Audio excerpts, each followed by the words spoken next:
नमस्कार, वंदे मातरम। दोस्तों, स्वागत है आप सबका सैनिक पाठशाला में। आज के इस वीडियो में 3 जानकारियां हैं दोस्तों। तीनों जानकारियां अहम हैं, महत्वपूर्ण हैं।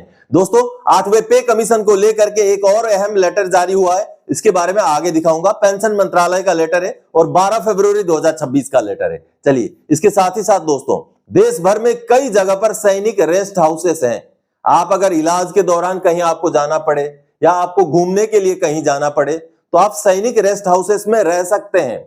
वहां रहना फाइनेंशियली भी देखा जाए तो किफायती होता है और सुरक्षा के लिहाज से भी देखा जाए, सेफ्टी के लिहाज से भी देखा जाए तो वो हमारे लिए सेफ्टी भरा भी होता है। इसलिए आज पूरे देश भर में जितने भी सैनिक रेस्ट हाउसेस हैं उनका एक लिस्ट आपको दिखाऊंगा।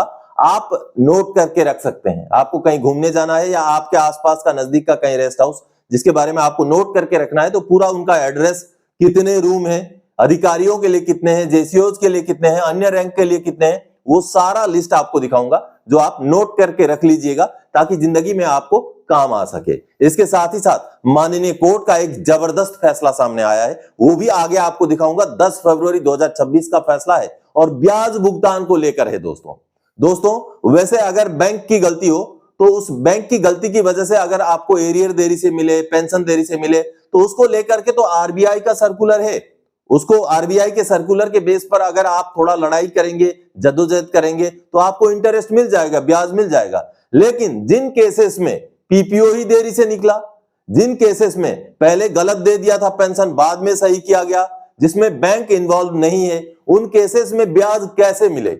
इसी सवाल का जवाब है ये माननीय कोर्ट का फैसला जो आगे आपको समझा के दिखाऊंगा दोस्तों। तो चलिए, आज के इस वीडियो में इन्हीं 3 विषयों को लेकर आगे बढ़ेंगे। लेकिन आगे बढ़ने से पहले हमेशा की तरह मेरा आप सबसे आग्रह है, अगर सैनिक पाठशाला चैनल का वीडियो आप पहली बार देख रहे हैं या अभी तक चैनल को सब्सक्राइब नहीं किया है तो चैनल के साथ जुड़े रहने के लिए, आपसे जुड़ी हुई भरोसेमंद ऑथेंटिक जानकारियां पाते रहने के लिए चैनल को सब्सक्राइब जरूर करें। अब चलिए दोस्तों, आगे बढ़ते हैं। सबसे पहली जानकारी, जैसे आप देख पा रहे हैं, 8वें वेतन आयोग में 12 फरवरी 2026 को आई एक और महत्वपूर्ण खबर। सरकार ने बना ली है रोड मैप। जी हां दोस्तों, पेंशन मंत्रालय की तरफ से एक लेटर जारी किया गया है 8वें पे कमीशन से जुड़ा हुआ। और लेटर क्या है, चलिए हम लेटर का कॉपी देखते हैं कि आखिर लेटर है क्या। ये रहा लेटर। अब ये लेटर है दोस्तों नियुक्ति को लेकर के। आप सबको पता है कि 8वें पे कमीशन में अधिकारियों की नियुक्ति चल रही है अभी भी, पिछले दिनों भी और एक डायरेक्टर साहब की नियुक्ति हुई थी जिन्होंने अभी तक ऑफिस ज्वाइन नहीं किया है, आशीष कुमार यादव है शायद। और उसके बाद अभी और एक डायरेक्टर साहब को नियुक्त कर दिया है पेंशन मंत्रालय ने। जैसे आप देख पा रहे हैं, इसको थोड़ा सा जूम किया जाए, देखिए 12 फरवरी 2026 का यह लेटर है। 12 फरवरी 2026 के इस लेटर में क्या बताया गया है, पेंशन मंत्रालय की तरफ से निकाला गया लेटर है। Filling up of the post of director as central pay commission under the department of expenditure on deputation basis under the central staffing scheme. और ये नए डायरेक्टर साहब कौन है? श्री कृष्णा वीआर, जो कि IRAS अधिकारी हैं 2009 बैच के, और उनका टेन्यूर जो है 17 सितंबर 2029 तक रहेगा ऐसा बताया गया है।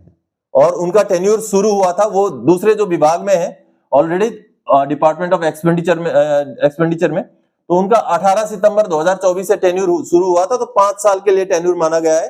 तो कहीं ना कहीं 17 सितंबर 2029 तक के लिए उनको 8वें पे कमीशन में नियुक्त कर दिया गया है। तो क्या इसका कट ऑफ डेट है ये? ऐसा नहीं है, ऐसा नहीं है, क्योंकि उनका नियुक्ति से 5 साल यहां कहा गया, लिखा गया है कि नियुक्ति से लेकर के उनका 5 साल का टेन्यूर रहेगा, इस लाइन में लिखा गया है। और उनकी नियुक्ति उस डिपार्टमेंट में इतने तारीख को हुई है, इसलिए उनका आगे 17 सितंबर 2029 तक का जो है अपॉइंटमेंट दिया गया है। तो देखिए दोस्तों, अभी 8वें पे कमीशन में कार्रवाई चल रही है, गाड़ी धीरे धीरे आगे बढ़ रही है, डायरेक्टर साहब की नियुक्ति हो रही है। हालांकि हम अगर इसका वेबसाइट में देखें, अगर पे कमीशन का वेबसाइट में देखते हैं तो अभी जितने भी डायरेक्टर साहब नियुक्त हुए हैं, मैं दिखाना चाहूंगा, ये देखिए।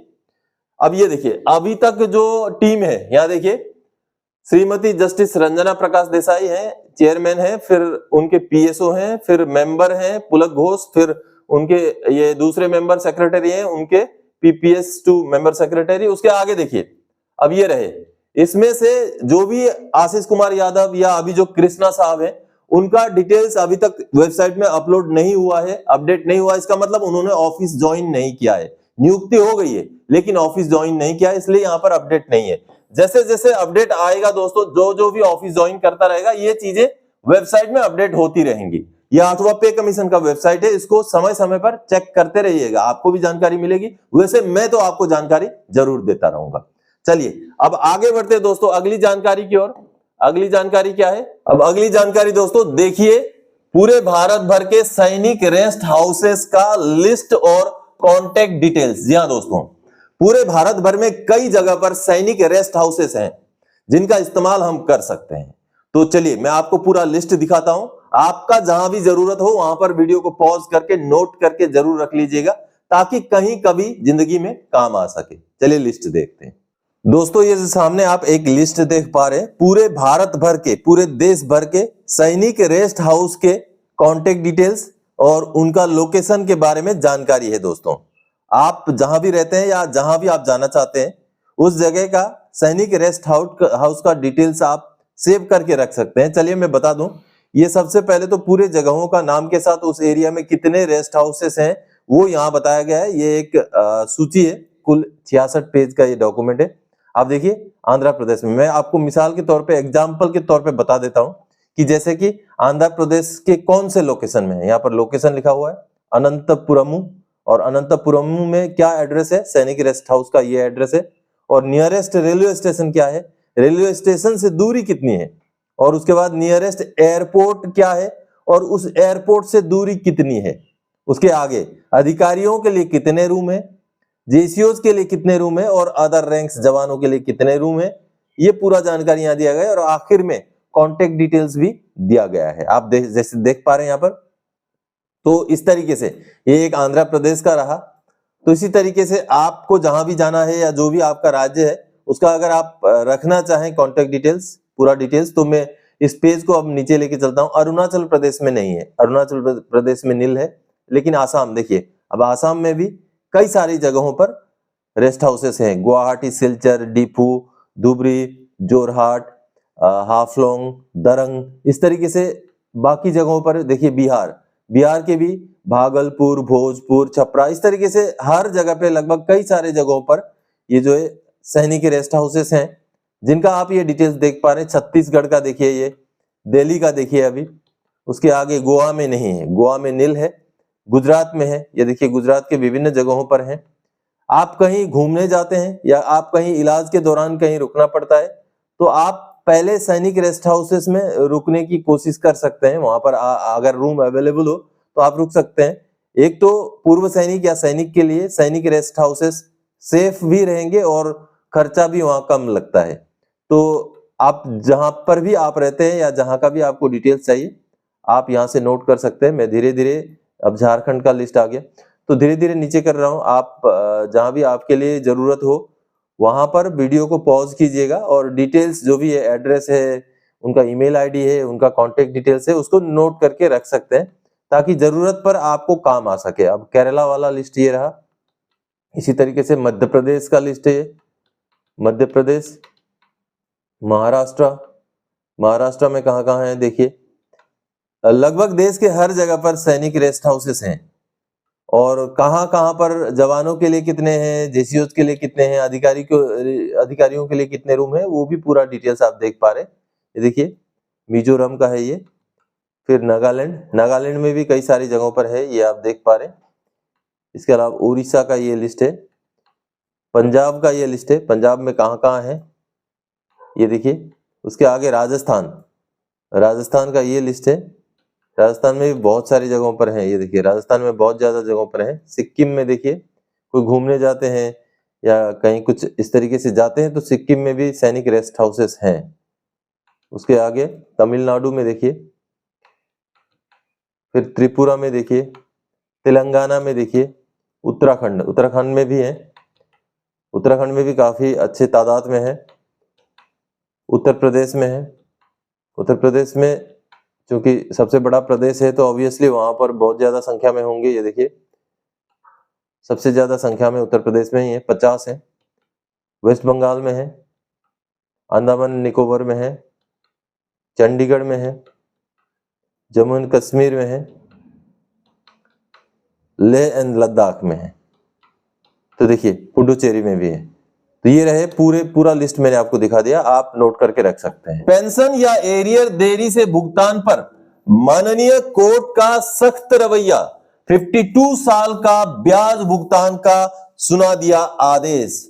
दोस्तों, अगर आपका पेंशन या एरियर का भुगतान में बैंक देरी करे, सीपीपीसी देरी करे, तो उनको लेकर के तो सर्कुलर्स हैं। आरबीआई का सर्कुलर है, पीसीडीए का सर्कुलर 165 है, उस सर्कुलर के तहत आप ब्याज क्लेम कर सकते हैं। लेकिन जिनमें आपका पीपीओ ही गलत से निकल गया, आपको मान लीजिए स्पर्श ने देरी कर दिया, स्पर्श की तरफ से भी देरी होता है भुगतान में।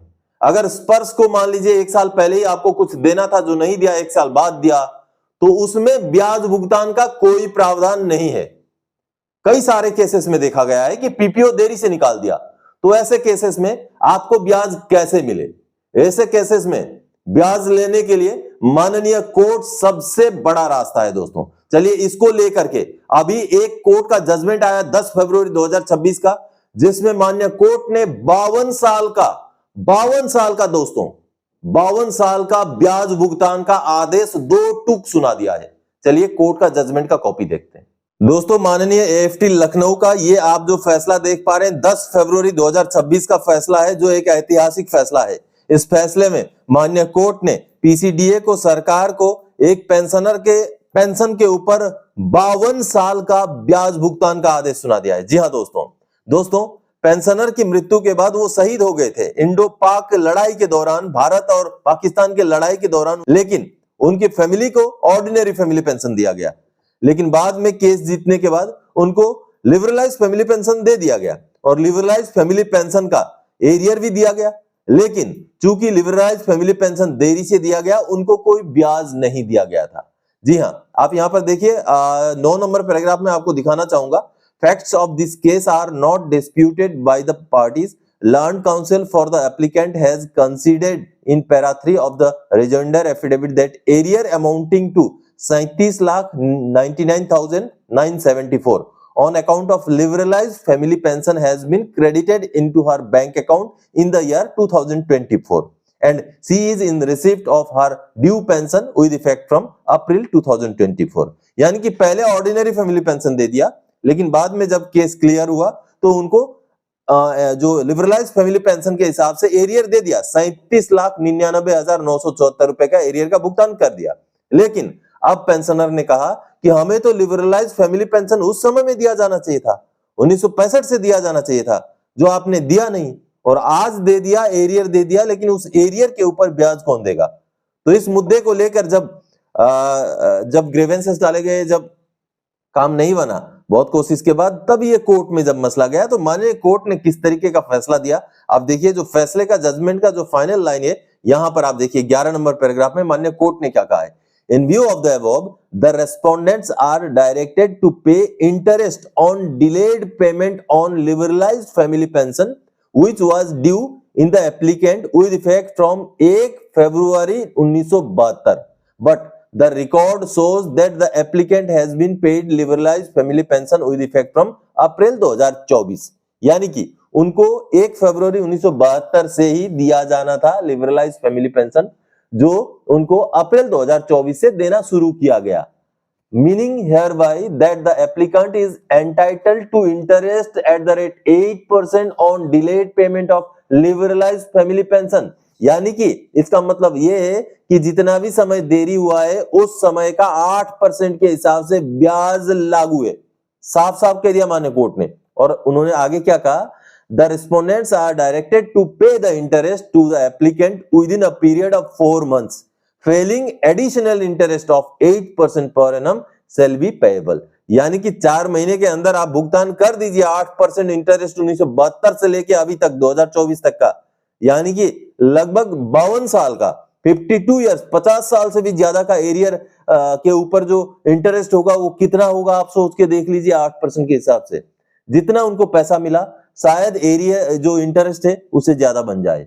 तो देखिए अब आगे फिर माननीय कोर्ट ने यह भी कहा है कि 4 महीने के अंदर नहीं भुगतान किया तो और उसके ऊपर 8% ब्याज लग जाएगा। तो कहीं ना कहीं ये एक नजीर पेश कर देने वाला ऐसा फैसला है दोस्तों कि बहुत सारे जो कर्मचारी या पेंशनर्स को देरी से भुगतान किया जाता है।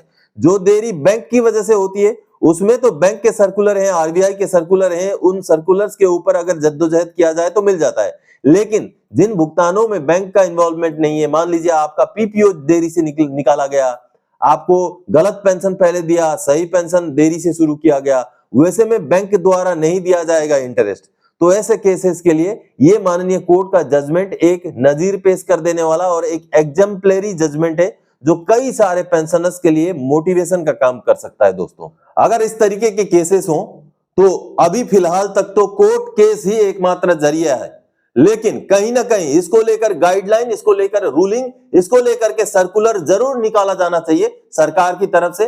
कई बार ऐसा देखा गया है, स्पर्श देरी कर देता है, रिकॉर्ड ऑफिस डॉक्यूमेंट नहीं प्रोसेस करता है, पीसीडीए देरी कर देता है पीपीओ निकालने में, पीएओआर महीनों तक केसेस पेंडिंग रख देता है। तो ऐसे केसेस में भी पेंशनर्स को ब्याज लागू हो, इसको लेकर के जरूर रूल्स बनाए जाने चाहिए। आप अगर सहमत हैं तो वीडियो को शेयर कीजिएगा दोस्तों, क्योंकि यह बहुत अहम मुद्दा है। तो दोस्तों आज के इस वीडियो में इन्हीं जानकारियों के साथ आया था। आगे आने वाले समय में और कोई जानकारीदायक आपसे सरोकार रखने वाला विषय लेके मैं फिर से हाजिर हो जाऊंगा। तब तक के लिए जय हिंद दोस्तों।